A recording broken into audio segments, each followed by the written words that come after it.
इस सरकार को हटाने के लिए जरूरत है, क्योंकि 2024 में अगर यही सरकार दोबारा ईवीएम का इस्तेमाल करके दुरुपयोग करके वापस आ गई तो शायद 2024 के बाद किसी को वोट देने की जरूरत ही नहीं पड़ेगी। ईवीएम के अंदर धांधली है, डकैती है, हर इलेक्ट्रॉनिक आइटम घर बैठे कंट्रोल करके रिमोट से चल रहा है, तो ईवीएम है कैसे नहीं हो सकती। चुनाव आयोग सिर्फ और सिर्फ केंद्र की सरकार के इशारे पर इस तरीके के वक्तव्य दे रहा है कि देश की जनता का तो नाश होना ही होना है अगर ये ईवीएम से चुनाव हुआ। 2024 के बाद इन राजनीतिक दलों को रोने का और सिर पकड़ करके बैठने का भी मौका नहीं मिलेगा, क्योंकि चुनाव होगा ही नहीं। संविधान कोई पुड़िया नहीं है कि उड़ा जा रहा है और आप रोक लेंगे। सम्मानित साथियों, सभी को मेरा क्रांतिकारी जय भीम, जय भारत, जय संविधान। आज की ये प्रेस वार्ता आने वाली 5 जनवरी और 6 जनवरी को ईवीएम हटाओ आंदोलन को आगे बढ़ाने की श्रृंखला के लिए और देश के सभी लोगों को इससे अवगत कराने के लिए बुलाई गई है। तमाम देश के संगठन लंबे समय से अपने अपने संसाधनों के हिसाब से अलग अलग जगह पर संविधान बचाओ, ईवीएम हटाओ, तमाम तरीके के आंदोलन चला रहे हैं। लेकिन टुकड़ों में बटे हुए आंदोलन अगर इसी तरीके से चलते रहे तो 2024 के लोकसभा के चुनाव से पहले राष्ट्रीय स्तर पर वो दबाव नहीं बन पाएगा जिस दबाव की आज इस सरकार को हटाने के लिए जरूरत है। इसलिए 5 जनवरी को गेट नंबर 4 से 4 बजे पटियाला हाउस से पैदल यात्रा, पैदल मार्च की शुरुआत होगी जो चुनाव आयोग के कार्यालय तक जाएगी। और चूंकि इसमें बहुत सारे लोग बाहर के शामिल होंगे इसलिए बीच में गैप न रहे, इसलिए 6 जनवरी को दिन में 12 बजे दिल्ली के जंतर मंतर पर तमाम देश के ऐसे संगठनों को जो इस आंदोलन को अलग अलग जगह चला रहे हैं वहां पर आमंत्रित किया गया है ताकि एक नई शुरुआत इस ईवीएम के खिलाफ की जा सके। देखिए, बहुत सारे लोग कहते हैं कि ये जब पार्टियां हार जाती हैं तो मशीनें खराब बताने लगती हैं और जब पार्टियां जिन प्रदेशों में जीत जाती हैं तो विपक्ष की पार्टियां कुछ नहीं बोलती। और ऐसा देखने को और सुनने को मिला भी है।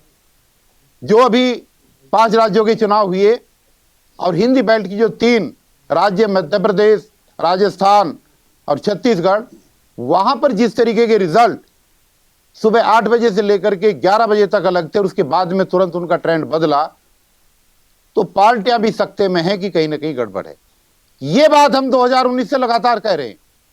2019 से लेकर के अभी तक भानु प्रताप सिंह जी के नेतृत्व में लंबी समय से दर्जनों बार हमने कोशिश की देश के लोगों को बुलाने की, लोग आए लेकिन उस तरीके से आंदोलन का स्वरूप नहीं बदल सका जिस तरीके से जनता से उम्मीद की गई थी।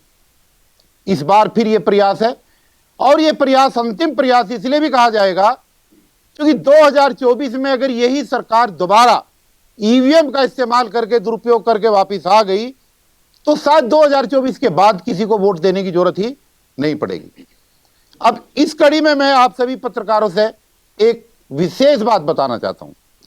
मैं दिल्ली के अंदर 2008, 2015 और 2020 3 बार एमएलए के चुनाव मैंने लड़े। इस बार ये जो अभी चुनाव हुआ है 5 राज्यों का, वहां पर 2 रिपोर्ट आई जिसको मैं बहुत लंबे समय से कहता रहा हूं। और रिपोर्ट ये आई है कि चुनाव लड़ने वाले 2 प्रत्याशी, एक राजस्थान से था और एक मध्य प्रदेश से, जिन्होंने खुद चुनाव लड़ा और चुनाव लड़कर के जिस बूथ पर खुद उन्होंने वोट दिया, उनका वोट और उनके परिवार का वोट उसी पर्टिकुलर बूथ पर था। भाई, हो सकता है उनकी घरवाली ने उनको वोट ना दिया हो सकता है उनकी मदर ने उनको वोट ना दिया हो सकता है उनकी बेटी ने उनको वोट ना दिया हो, लेकिन जो खुद प्रत्याशी था उसने अपना वोट अपने आप को तो जरूर दिया। और अपना वोट देने के बाद उस पर्टिकुलर बूथ की जब काउंटिंग हुआ और रिजल्ट आया तो उस प्रत्याशी का वोट वहां पर 0 निकला। अब सोचने वाला विषय यह है देश की जनता को जो कहते हैं कि यह सब गड़बड़ है, कि अगर चुनाव लड़ने वाले प्रत्याशी को खुद का दिया हुआ वोट मशीन ने किसी और को दे दिया, तो ये देश की आधी आबादी की जो अनपढ़ जनता गांव देहात में रहती है और वोट देती है, उसका वोट कहां जा रहा है किसको पता है? या पढ़े लिखे लोग भी हैं, उनका वोट कहां जा रहा है किसको पता है? इसका मतलब यह है कि सरासर तौर पर ईवीएम के अंदर धांधली है, डकैती है। और मैं तो एक बात और कहता हूं कि जब उपग्रह छोड़ा जाता है, हजारों लाखों किलोमीटर दूर गए उपग्रह को हम इसी धरती पर बैठ करके कंट्रोल करते हैं, 1-1 मिनट की रिपोर्ट देते हैं, कब पहुंचा कब नहीं पहुंचा, कब उससे यात्री उतरा कब नहीं उतरा, कब उसने धरती पे पैर रखा, सारी चीज हम देखते हैं। टीवी हमारे घर में लगे हुए हैं, रिमोट से हम कंट्रोल करते हैं। अब तो मेट्रो भी रिमोट से चलने लगी है, जो बिना ड्राइवर के चल रही है, कई सारी लाइनें ऐसी हैं। तो जब सारी चीजें संभव हैं, हर इलेक्ट्रॉनिक आइटम घर बैठे कंट्रोल करके रिमोट से चल रहा है, तो ईवीएम हैक कैसे नहीं हो सकती? जो चुनाव आयोग ये दावा करता है कि ईवीएम को हैक नहीं किया जा सकता, तो ये टोटली गलत है। और चुनाव आयोग सिर्फ और सिर्फ केंद्र की सरकार के इशारे पर इस तरीके के वक्तव्य दे रहा है। जिन देशों ने इस ईवीएम को बनाया, जब उन देशों ने ही अपनी बनाई हुई ईवीएम से अपने यहां चुनाव नहीं कराए, तो फिर इस देश को क्या जरूरत है कि ईवीएम से चुनाव कराए जाए? सभी विपक्षी दलों की जो रिक्वेस्ट है, समाज सेवियों की जो रिक्वेस्ट है, पूरे देश की जो आवाज है, चुनाव आयोग को सुननी चाहिए। और मैं तमाम देश के राजनीतिक दलों से ये उम्मीद करता हूं कि देश की जनता का तो नाश होना ही होना है अगर ये ईवीएम से चुनाव हुआ, लेकिन जिन्होंने अपनी पार्टियां बना रखी है, जो बनने के बाद चुनाव का रिजल्ट आने के बाद सिर पकड़ करके रोते हैं, 2024 के बाद इन राजनीतिक दलों को रोने का और सिर पकड़ करके बैठने का भी मौका नहीं मिलेगा, क्योंकि चुनाव होगा ही नहीं। इसलिए यह समय है, सिर्फ 100 दिन का समय है। आज से अगर हम मान करके चले, ये सिर्फ 100 दिन का समय है। इस 100 दिन में हम चाहें तो लोकतंत्र को बचा सकते हैं, इस 100 दिन में हम चाहें तो भारतीय संविधान को बचा सकते हैं, हम चाहें तो इस 100 दिन में आने वाले अपने बच्चों का भविष्य बचा सकते हैं।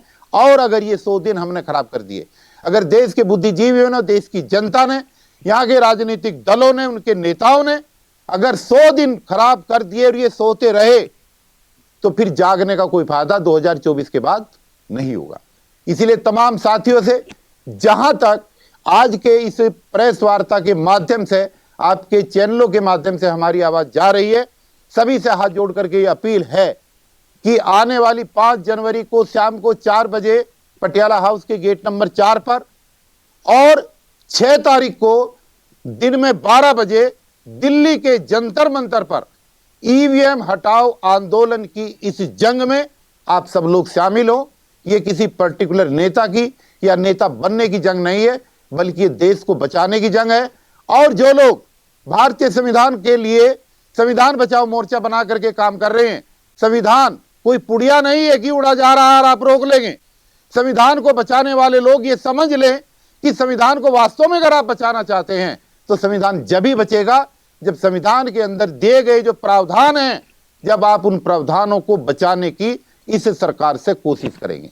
इसलिए संविधान को बचाने वाले साथी और ईवीएम की लड़ाई लड़ने वाले साथियों से हाथ जोड़ करके फिर प्रार्थना है कि आप 5 जनवरी के प्रोग्राम में और 6 जनवरी के जंतर मंतर के प्रोग्राम में अधिक से अधिक संख्या में आएं, अपना बैनर लेकर के आएं, अपना झंडा लेकर के आएं और आकर के आने वाले भविष्य में इस श्रृंखला में इस आंदोलन को बढ़ाने के लिए अपने संगठन का, अपने लेटर पैड पर एक लेटर भी बना करके लाएं, जो हमें वहां पर 6 जनवरी को दे करके जाएं, ताकि हमें भविष्य में उस संगठन को इस आंदोलन से जोड़ने में सफलता मिले और हम ये कह सकें कि इतने संगठनों का सहयोग और समर्थन अब आगे भविष्य में इस आंदोलन को आगे बढ़ाने के लिए रहेगा।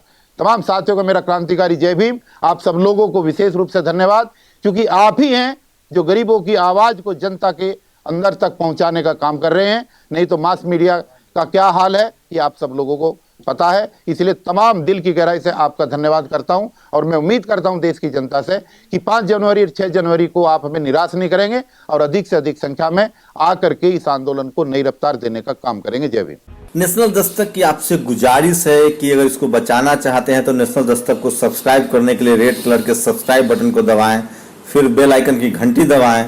नेशनल दस्तक को बचाने के लिए बहुत जरूरी है कि हर खबर को शेयर करें, लाइक करें, कमेंट जरूर करें।